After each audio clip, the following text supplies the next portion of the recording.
umugabo ntagakihaba amaze iminsi aba mu gasozi ati ndabyizeye Sasiqhubekeni phela, let's talk guys. yazagara komijanga no kumbuga tumusana batumira afite umunsi mukuru ugiye kuba ndetse rwose uzaba uri kuri live sose bireba live ya TikTok yiwe na Instagram yiwe abantu bose ngaba bamunyuze mu following banatapinge bamutapingire umushu Alahoj.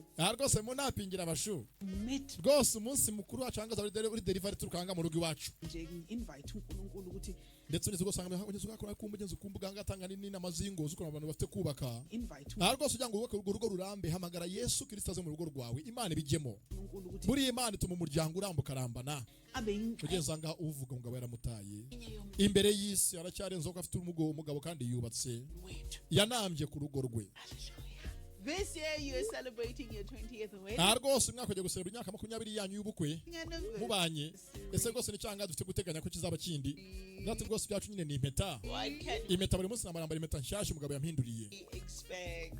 Oh. yezanga bose ku mbuga baramuzi ni umusitari kazi afite urugo rwiza ruryoshye benshi bifuza Joyce Gomora, extraordinaire. rwose njye mu rukundo nitwa Joyce Gomora mu rukundo ntago nsanzwe ndi extraordinary ntago ndi usanzwe Lover of mine. yezanga jyanga arabeshya iyi niyo si yo ku mbuga nkoranyambaga mugenzi benshi mukunda kubona kandi mu ngo nta kintu kibereyemo ugasanga ufite umusitari mugenzi ukunda wihebeye wifuza utazi ko mu rugo rwe hariyo inkwi n'ibibiriti bahora bacaniriye bwatinze amasaha arisunika